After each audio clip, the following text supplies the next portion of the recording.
નમસ્તે વિદ્યાર્થી મિત્રો, વિષય નામાના મૂળ તત્વ, ધોરણ 11, ભાગ 2, પ્રકરણ 1, ભૂલ સુધારણા. હવે આપણે વાત કરવાની છે. આગળના વિડીયોમાં ભૂલો બે પ્રકારની હતી, મેં તમને સમજાવ્યું હતું. પહેલું હતું કાચા સરવૈયાને અસર ન કરતી ભૂલો, એના 5 પ્રકાર હતા જે આપણે પૂર્ણ કર્યા. હવે આપણે વાત કરવાની છે કાચા સરવૈયાને અસર કરતી ભૂલો, કે ભાઈ કાચું સરવૈયું તૈયાર કરી લીધું હોય ને પછી ભૂલોનો ખ્યાલ આવ્યો હોય. કાચું સરવૈયું તૈયાર કરતી વખતે ઉધાર અને જમા બાજુના સરવાળા સરખા ન થતાં કાચું સરવૈયું મળતું નથી. આ સંજોગોમાં ખતવણી કરવામાં, ખાતાની બાકી શોધવામાં, પેટા નોંધના સરવાળામાં અને કાચું સરવૈયું તૈયાર કરવામાં ભૂલ થઈ હશે. આ ભૂલ વાર્ષિક હિસાબો તૈયાર કરતાં પહેલાં શોધાય અને વાર્ષિક હિસાબો તૈયાર કર્યા બાદ શોધાય તો તેની ભૂલ સુધારણા નોંધ કેવી રીતે આપવી તે આપણે સમજવાનું છે. હવે જો કાચું સરવૈયાને અસર કરતી ભૂલ હોય તો એમાં બે પ્રકારની આવે. એક વાર્ષિક હિસાબો તૈયાર કરતાં પહેલાંની ભૂલો અને એક વાર્ષિક હિસાબો તૈયાર થઈ ગયા પછીની ભૂલો. તો કે વાર્ષિક હિસાબ તૈયાર કરતાં પહેલાં ભૂલ શોધવામાં આવે ત્યારે શું કરવું? તો કે જો કાચા સરવૈયાને અસર કરતી ભૂલો એક બાજુની જ ભૂલો હોવાથી જો આવી ભૂલો વાર્ષિક હિસાબો તૈયાર કરતાં પહેલાં શોધવામાં આવે તો જે તે ખાતામાં જે ભૂલ સુધારણાની અસર આપવામાં આવે એમાં ભૂલ સુધારણાની આમ નોંધ લખી શકાય. એવું જરૂરી નથી. આવી ભૂલો નીચે મુજબની હોય છે. પહેલું, ખતવણી અંગેની ભૂલ. કોઈ એક ખાતામાં ખતવણી કરવાની રહી જાય. એક ખાતામાં ખતવણી થઈ ગઈ ને એક ખાતામાં ખતવણી કરવાની બાકી રહી જાય. જો દાખલા તરીકે આમ જોતા એક પ્રકારની વિસરચૂક થઈ, પણ વિસરચૂક એટલે વાંધો હાવ વ્યવહાર જ ભૂલાઈ ગયો હતો, પણ એક ખાતામાં જ લખવાનો બાકી રહી ગયો. જો મિતેશને વેચેલા માલ 7,000ની નોંધ વેચાણ નોંધમાં બરાબર થઈ, પરંતુ મિતેશના ખાતામાં ખતવણી કરવાની રહી ગઈ. મિતેશને ઉધાર વેચેલા માલ 7,000 મિતેશ ખાતે ઉધારવાના રહી ગયા, તેથી મિતેશના ખાતામાં ઉધાર બાજુ વેચેલ માલની ખતવણી કરવાની રહી ગઈ. આવું લખવાથી ભૂલ શું થાય? સુધરી જાય છે 7,000. બીજું, કોઈ ખાતામાં 2 વાર ખતવણી થઈ હોય. દાખલા તરીકે ચૂકવેલ ભાડું 3,000 રોકડ મેળમાં બરાબર નોંધેલું, પરંતુ ભાડાના ખાતામાં 2 વખત ઉધાર થયેલું. 2 વાર ઉધાર થયું, કરવાનું એક જ વાર હતું, તો એકવાર જમા કરવું પડશે. જો છે ભાડાનું ખાતું બનાવ્યું છે, તારીખ વિગત નોપા રકમ રૂપિયા, તારીખ વિગત નોપા રકમ રૂપિયા, જમા બાજુ ચૂકવેલ ભાડાની ખતવણી 2 વખત થયેલ, તેની ભૂલ સુધારણા. કોઈ ખાતામાં ખોટી રકમથી ખતવણી થઈ હોય. યંત્રની ખરીદી 50,000 યંત્ર ખાતામાં 5,000થી નોંધેલી છે. શું કહે છે? જો યંત્રની ખરીદી 50,000 એ યંત્ર ખાતામાં 5,000થી નોંધેલી છે. હવે યંત્ર ખાતા મારે 45,000 લખવા પડે. જો યંત્ર ખાતા ઉધાર બાજુ યંત્ર ખરીદીની ખતવણી ઓછી રકમથી કરેલી, તેની સુધારણા 45,000. એટલે કોઈ વ્યવહારની કા રકમ લખવાની બાકી રહી ગઈ હોય, કોઈ વ્યવહારની બમણી રકમ લખાઈ ગઈ હોય, કોઈ વ્યવહારની એક અસર આપવાની બાકી હોય, આવા સંજોગો છે. કોઈ ખાતામાં ખોટી બાજુ ખતવણી થઈ હોય. દાખલા તરીકે ચૂકવેલ કમિશન 300 કમિશન ખાતે જમા કર્યા. 300 ઉધારવાને બદલે મેં 300 જમા કરેલ, મારે હવે ઉધારવા કેટલા પડશે? તો કે 600 છે. ઉધાર બાજુ ચૂકવેલ કમિશન 300 જે ભૂલથી જમા કરેલ, તેની સુધારણા 600 રૂપિયા. 600 શા માટે આવ્યા? જો તો કે કમિશન ઉધારવાના હતા, પણ એક તો મેં જમા કર્યા, પાછા એ મારે એ સુધારવા પડશે. સમજૂતી. ચૂકવેલ કમિશન 300 કમિશન ખાતે ઉધારવાને બદલે જમા કરેલ, તેથી અહીં 2 ભૂલ થાય છે. એટલે કમિશન ખાતે 300 ઉધારેલ નથી, કમિશન ખાતે 300 કોટા જમા કરેલ છે. એટલે આમ કમિશન ખાતે 600 રૂપિયા ઉધાર બાજુ લખાશે. કોઈ ખાતામાં ખોટી બાજુ પર ખોટી રકમથી ખતવણી થઈ હોય. દાખલા તરીકે ભાડાના ચૂકવેલા 10,000 રોકડ મેળમાં બરાબર નોંધેલા, પરંતુ ભાડા ખાતે જમા 1,000 થયા, એટલે ભાડા ખાતે ઉધાર 11,000 કરવા પડે. જો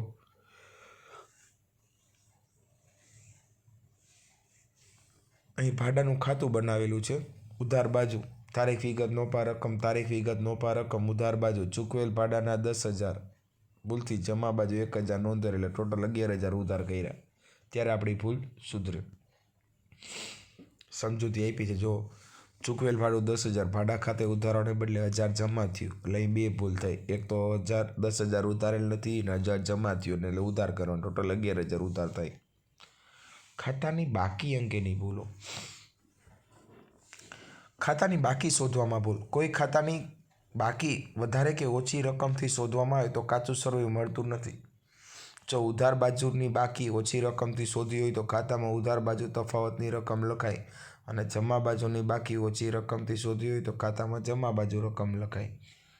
ખરીદ ખાતાની ઉધાર બાકી 15,000 ને બદલે 5,000 જ લખી, એટલે 10,000 ઓછી લખી, એટલે ખરીદ ખાતામાં ઉધાર બાજુ બાકી ઓછી રકમથી શોધી તેની સુધારણા 10,000 લખીને ભૂલ શું કરી? સુધારી. જો તે જ રીતે જો ખરીદ ખાતાની ઉધાર બાકી 15,000 ને બદલે 25,000 લખાણી હોત તો 10,000 જમા લખવા પડત, બાકી વધારે રકમથી શોધી તેની સુધારણા છે. એટલે આ રીતે અહીંયા એની ભૂલો શું કરવામાં આવે? શોધવામાં આવે. ઘણીવાર ખાતાની બાકી લખવામાં ભૂલ થઈ ગઈ હોય. દાખલા તરીકે યંત્ર ખાતાની શરૂની બાકી 1 લાખ હતી પણ ભૂલથી 10,000 લખાઈ ગઈ, એટલે 90,000 ઓછા લખાણા. એટલે જો યંત્રનું ખાતું બનાવ્યું હોય છે, તારીખ વિગત નોપા રકમ, તારીખ વિગત નોપા રકમ, યંત્ર ખાતામાં ઉધાર બાજુ શરૂઆતની બાકી ઓછી રકમથી નોંધાયેલી તેની સુધારણા 90,000. ખાતાની બાકી લખવાની જ રહી ગઈ હોય. યંત્ર ખાતાની શરૂની બાકી 50,000 લખવાની જ રહી ગઈ હોય, બાકી બધી બીજી અસર આપી દીધી. તો યંત્ર ખાતામાં ઉધાર બાજુ શરૂઆતની બાકી લખવાની રહી ગઈ તેની સુધારણા 50,000. એટલે આમ ભૂલ શું થાય? સુધરી જાય.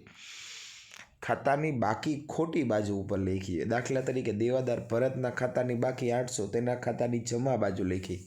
દેવાદારની ઉધાર બાકી હોય, હવે એ ઉધારને બદલે મેં જમા લખી, એટલે 800 મારે ઉધાર તો કરવાના, પણ 800 ઓલા જે જમા કર્યા હતા એ પણ મારે શું કરવા પડશે? ઉધાર કરવા પડશે, એટલે 1,600 રૂપિયા લખવા પડશે. જો દેવાદારના ખાતાની ઉધાર બાજુ ખોટી બાજુ પર લખેલી, શરૂની બાકી સુધારણા 1,600 રૂપિયા. આમ લખવાથી મારી હિસાબી ભૂલો શું થાય? સુધારી શકાય. ખાતાની બાકી ખોટી બાજુ પર ખોટી રકમથી લખી હોય. જો દેવાદારની ઉધાર બાકી 800, ભૂલથી જમા બાજુ 80થી લખી, એટલે ઉધાર બાજુ મારે 880 રૂપિયા લખવા પડે, ત્યારે ભૂલ શું થાય? સુધરી જાય.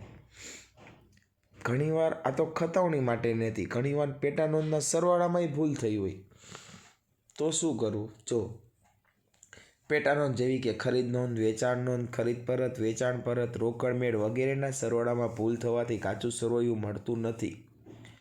તો આવી ભૂલની સુધારણા માટે જે તે ખાતામાં જરૂરી નોંધ આપવાથી ભૂલ સુધરે છે. ભૂલ સુધારવા માટે આમ નોંધની જરૂર ન પડે, કારણ કે અહીંયા પછી તમારે વ્યવહાર સ્વરૂપે જ બાબત લખવી પડે તો જ તમારી ભૂલ સુધરે. દાખલા તરીકે ખરીદ નોંધનો સરવાળો 700 ઓછો ગણ્યો હતો, તો હવે ખરીદ ખાતાની ઉધાર બાજુ 700 લખી વિગતમાં સરવાળો ઓછો ગણેલ, આમ લખવાથી ભૂલ શું થાય? સુધરી જાય. વેચાણ નોંધનો સરવાળો 800 ઓછો ગણ્યો હતો, વેચાણ ખાતાની જમા બાજુ 800 લખી વિગતમાં ઓછો ગણેલ સરવાળો લખવાથી ભૂલ શું થશે? સુધરી જશે. ખરીદ નોંધનો સરવાળો 400 વધારે ગણ્યો હતો, ખરીદીમાં જમા બાજુ જવાનું, વિરુદ્ધ બાજુ જમા બાજુ 400 લખી વધુ ગણેલ સરવાળો લખવાથી ભૂલ સુધરી જશે. રોકડ મેળની આઈ બાજુનો બેંકનો સરવાળો 500 વધારે ગણ્યો હતો, રોકડ મેળમાં આઈ બે બાજુ બેંકના ખાનામાં 500 રૂપિયા લખી વિગતમાં લખવાનું, આઈ બાજુ વધુ ગણેલ સરવાળો લખવાથી ભૂલ સુધરી જશે. હવે વાત કરવાની છે કાચું સરવૈયું તૈયાર કરતા થતી ભૂલો. કાચું સરવૈયું તૈયાર કરતી વખતે કાચા સરવૈયામાં ભૂલ થાય કે કોઈ બાકી લખવાની રહી જાય, કે બાકી ઉધારવાને બદલે જમા ખાનામાં લખાઈ જાય, કે કોઈ બાકી ઓછી કે વધારે લખાઈ જાય, તો આ પ્રકારની ભૂલો સુધારવા કોઈ હિસાબી નોંધની જરૂર નથી, કારણ કે કાચું સરવૈયું એ ખાતા વહીના જુદા જુદા ખાતાની બાકી દર્શાવતું પત્રક છે. તેથી ભૂલ સુધારવા ફરીથી કાચું સરવૈયું તૈયાર કરી મેળવી લેવામાં આવે છે. જેમ કે નીચે મુજબના વ્યવહારો આપ્યા છે. જો માર્ગીના હિસાબો લખતી વખતે થયેલી ભૂલો સુધારો. આના માટે આમ નોંધ નહીં લખવી પડે. જો માલ પરત ઉધાર નોંધનો સરવાળો ભૂલથી 800 ઓછો ગણ્યો છે, તો શું લખવાનું? તો કે માલ પરત ઉધાર એટલે ખરીદ પરત, સરવાળો ઓછો ગણ્યો હતો, તો ખાતામાં જમા બાજુ 800 લખી વિગતના ખાનામાં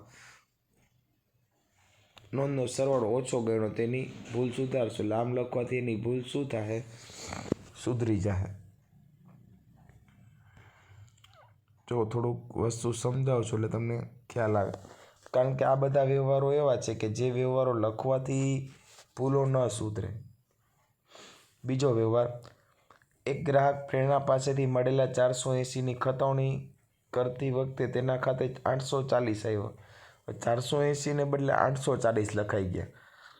ગ્રાહક પાસેથી આવ્યા હતા, એટલે ગ્રાહક પાસેથી આપણને પૈસા મળ્યા હતા, એટલે ગ્રાહકનું ખાતું જમા કર્યું હોય. પણ જમા 480 થઈને બદલે 840થી કર્યું, તફાવત 360 આવે એટલે ઉધાર લખવા આપણે જો છે પ્રેરણાના ખાતામાં ઉધાર બાજુ 360 લખી વિગતના ખાનામાં ભૂલથી વધુ રકમ જમા કરી તેના આમ લખવાથી ભૂલ શું કરી શકાય? સુધારી શકાય. ત્રીજું, એક દેવાદાર કૌશિકના ખાતાની બાકી 5000 કાચા સરવૈયામાં લખવાની રહી ગઈ, તો ખાતામાં ઉધાર બાજુ કાચા સરવૈયામાં ઉધાર બાકી લખી નાખવાથી ભૂલ શું થાય? સુધરી જાય. એક વેપારી મનનને આપેલા 900 રોકડ મેળમાં બરાબર નોંધ્યા, પરંતુ ભૂલથી એના ખાતે જમા થઈ ગયા. હવે એટલે ઉધાર કરવાના 900 ઉધાર કરવાના અને 900 ખોટા જમા થઈ ગયા એટલે 1800 રૂપિયા ઉધાર કરવા પડે. વેપારી મનનના ખાતામાં ઉધાર બાજુ 1800 લખી વિગતમાં ખોટી બાજુ લખેલ રકમ લખવાથી ભૂલ શું થશે? સુધરી જાય. પગારના ચૂકવેલા 1000 ભૂલથી પગાર ખાતે 2 વાર લખાઈ ગયેલા. પગારના ખાતામાં જમા બાજુ 1000 રૂપિયા લખવાના અને વિગતમાં લખવાનું ખોટી રીતે 2 વખત ઉધારેલ રકમ આમ લખવાથી ભૂલ સુધરી જાય. આની કોઈ આમનોંધ લખી શકાતી નથી. ઉપાડ ખાતાની બાકી 2500 કાચા સરવૈયામાં જમા બાકીમાં દર્શાવી, એટલે કાચા સરવૈયામાં ઉધાર બાજુ ઉપાડ ખાતે 1500 લખી અને કાચું સરવૈયું ફરીથી તૈયાર કરી લેવું જોઈએ, એટલે ભૂલ શું થાય? સુધરી જાય. મજૂરીના ચૂકવેલા 3000 રોકડ મેળમાં બરાબર નોંધ્યા, પણ મજૂરી ખાતે ખતવાયા નથી, તો મજૂરીના ખાતામાં ઉધાર બાજુ 3000 લખી કતવણી કરવાની બાકી એમ લખવાથી ભૂલ શું થશે? સુધરી જશે. કાચા સરવૈયામાં ભાડાની ઉધાર બાકી 850 જમા બાકીમાં 540થી લેખી, એટલે 850 આ લખવાના 540 ઓલા ઉધાર કરવાના. ટોટલ કાચા સરવૈયામાં ભૂલ છે એટલે કાચા સરવૈયામાં 1390 લખવાથી ભૂલ સુધરી જાય. કાં ફરીથી કાચું સરવૈયું દર્શાવી અને સાચી બાકી લખવાથી પણ ભૂલ શું કરી શકાય? સુધારી શકાય. સામાન્ય ખર્ચના ચૂકવેલા 240ની રકમ તે ખાતે 140 બતાવવામાં આવી, એટલે 100 રૂપિયા તે ખાતામાં લખવાથી ભૂલ શું થઈ જશે? સુધરી જશે. રોકડ ખાતાની ઉધાર બાકી 1500 હતી જે 1050 તરીકે ખેંચવામાં તો 450 રૂપિયા ઓછા રોકડ ખાતામાં ઉધાર બાજુ 450 લખવાથી ભૂલો શું થઈ જશે? આ રીતે અહીંયા સુધરી જશે. હવે આપણે વાત કરવાની છે કે ભાઈ આ બધા વ્યવહારો ઉપરથી એની આમ નોંધ ન લખાય, એની માત્ર ભૂલ સુધારણા નોંધ લખવામાં આવે છે. હવે આપણે વાત કરવાની છે વાર્ષિક હિસાબો તૈયાર કર્યા બાદ ઉપલબ્ધ ખાતાના ઉપયોગથી થતી ભૂલ સુધારણા. ઉપલબ્ધ ખાતું એટલે શું? તો કે કામ ચલાવવા માટે જ્યારે કઈ વિગત ઉધાર કે જમા કરવી એ સ્પષ્ટપણે ખ્યાલ ન આવે ત્યારે ઉપલબ્ધ ખાતાનો ઉપયોગ કરવામાં આવે છે. આપણે ઉપલબ્ધ ખાતું જોઈએ તો એના માટે પહેલાં થોડીક થિયરીનો અભ્યાસ કરી લઈએ. જો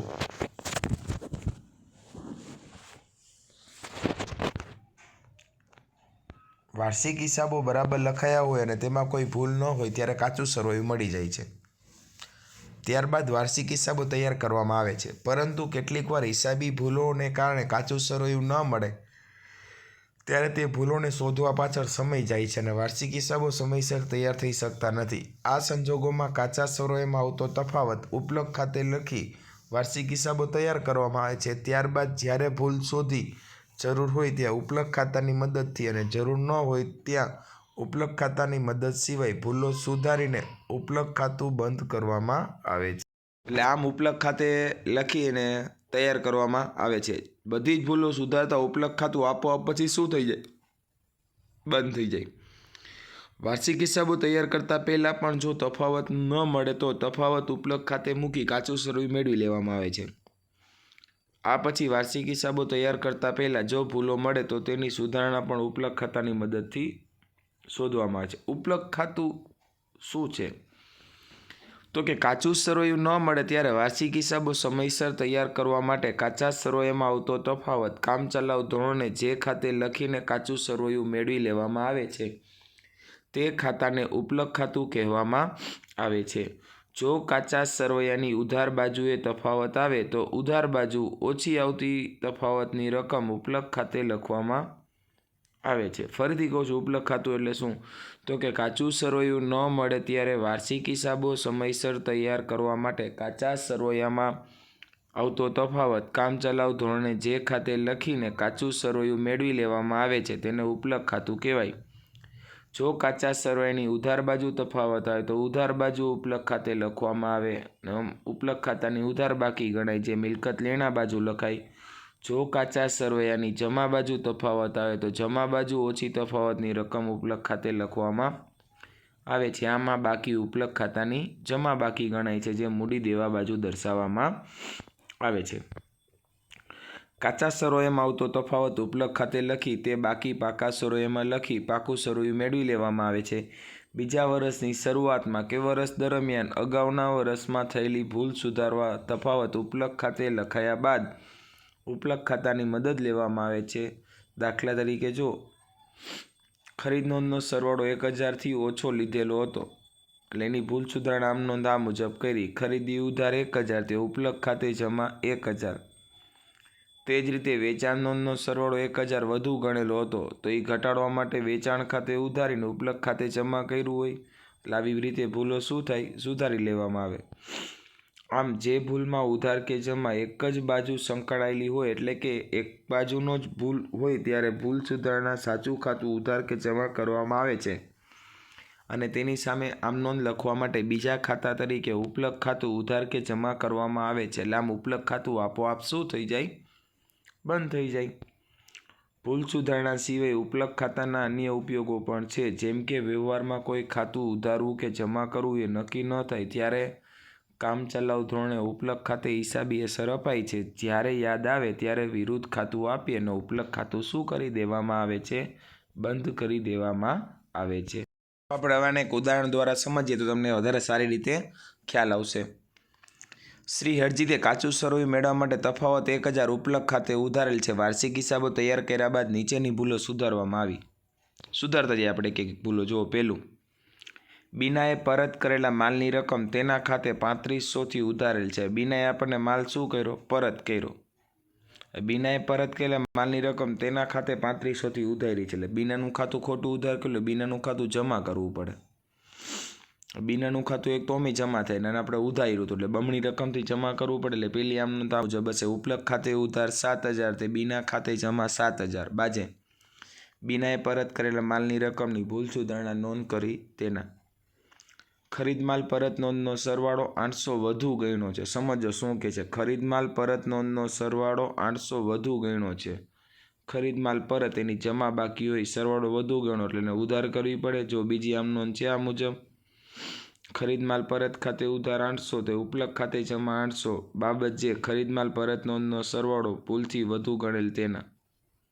ત્રીજો વ્યવહાર, હરજીતે અંગત તબીબી બિલના ચૂકવેલા 600 સમારકામ ખર્ચ ખાતે ઉધારેલા. આમાં ઉપલક નહીં આવે. અંગત ખર્ચને ઉપાડ કહેવાય એટલે ઉપાડ ઉધાર કરશું ને પરચુરણ ખર્ચ જમા કરી દેશું. છે ઉપાડ ખાતે ઉધાર 600 તે પરચુરણ ખર્ચ ખાતે જમા 600. બાજે અંગત બિલની ભૂલ સુધારણા નોંધ કરી તેના. ચોથું, નીલા પાસેથી મળેલું ભાડું 1200 તેના ખાતે તેમજ ભાડા ખાતે બંને ખાતે જમા થયું છે. ભાડું મળ્યું, ભાડા ખાતે રોકડ ઉધાર, ભાડું જમા, એના ખાતે જમા થયું હોય એટલે એનું ખાતું મારે શું કરવું પડશે? ઉધારવું પડશે. જો છે નીલા ખાતે ઉધાર 1200 તે ઉપલક ખાતે જમા 1200 કારણ કે બીજી કોઈ ભૂલ સુધારણામાં ભૂલ કરી શકાતી નથી એટલે ઉપલક ખાતું મારે ફરજિયાત રીતે લખવું પડશે. સુરેન્દ્રને વેચેલા માલની નોંધ ખરીદ નોંધમાં થઈ. આ તો આપણે આગળ જોઈ ગયા હતા. સુરેન્દ્રને માલ વેચ્યો એટલે આમ નોંધ થાય સુરેન્દ્ર ઉધાર વેચાણ જમા ખરીદીમાં થઈ. ખરીદી ઉધાર સુરેન્દ્ર જમા એટલે સુરેન્દ્રને ખોટો જમા કરેલો ઉધાર કરશું. સુરેન્દ્ર બમણી રકમથી ઉધાર થશે. જો છે સુરેન્દ્ર ઉધાર 10000, ખરીદી જમા 5000, વેચાણ જમા 5000 એટલે અહીંયા આપણી આ રીતે ભૂલ સુધારણા નોંધ કરવામાં આવે છે. છેલ્લો વ્યવહાર, એસાને પરત કરવામાં આવેલા લોનની રકમ 6000 એના ખાતે ખતાવવાની રહી ગઈ. એસાને તમે લોનની રકમ પરત કરી એટલે રોકડ ચૂકવી, રોકડ જમા પણ એસા ઉધાર એટલે એસાની લોન ઉધાર ને ઉપલક ખાતે જમા. આમ લખવાથી ભૂલ શું થાય? સુધરી જાય. હવે ઉપલક ખાતું આપ્યું. જો ઉપલક ખાતાની ઉધાર બાકી 1000 હતી. પહેલી આમ નોંધમાંથી ખતવણી કરી 7000, 800, 1200 અને 600. આમ ઉપલક ખાતું શું થઈ ગયું? સરભર. જો ઉપરના ઉદાહરણ ઉપરથી ખ્યાલ આવશે કે ભૂલ શોધી કાઢ્યા બાદ તેની અસર ઉપલક ખાતે આપવાથી ઉપલક ખાતું બંધ થઈ જાય છે. એની કોઈ બાકી આગળ લઈ જવામાં આવતી નથી. ઉપરની ભૂલ સુધારણામાં નોંધ નંબર 3 અને 5માં ઉપલબ્ધ ખાતું નથી એટલે એની ખતવણી કરવામાં આવેલી નથી. હવે છે ભૂલ સુધારણાની નફાખોટ પર અસર એટલે એ બાબતો આપણે ક્યાંય થિયરી માટે આવતી નથી, ખાલી સમજૂતી માટે છે. એ ખાલી સમજાવું છું. જો વાર્ષિક હિસાબો તૈયાર કરતાં પહેલાં ભૂલ સુધારણા કરવામાં આવે તો હિસાબોમાં કોઈ ભૂલ રહી ગયેલ ન હોવાથી ધંધાના નફા નુકસાન ખાતું સાચો નફો કે ખોટ દર્શાવે છે. તેથી આવા સમયે ભૂલોની નફા નુકસાન પરની અસરોનો પ્રશ્ન રહેતો નથી, પરંતુ કાચા સર્વેમાં ઉપલબ્ધ ખાતે લખીને ભૂલ સુધાર્યા બાદ વાર્ષિક હિસાબો તૈયાર કરવામાં આવે છે અને નફા કે ખોટ દર્શાવી ન શકે તેવું બને. ખાસ કરીને જ્યારે ઉપજ ખર્ચ ખાતાની ભૂલ તેમજ ઉપલબ્ધ ખાતે લઈ જવામાં આવે ત્યારે નફા નુકસાન ખાતે સાચો નફો કે ખોટ દર્શાવશે નહીં અને આ રીતે એની ઉપલબ્ધ ખાતાની હિસાબી ભૂલો કરવામાં આવે છે. એ પણ સામાન્ય સમજૂતી પેટે છે, પણ વાર્ષિક હિસાબોમાં એની આપણે ભૂલો છે એટલે એ ભૂલો આપણે શીખવાની રહેતી નથી. અહીંયા આપણું ચેપ્ટર પૂર્ણ થાય છે.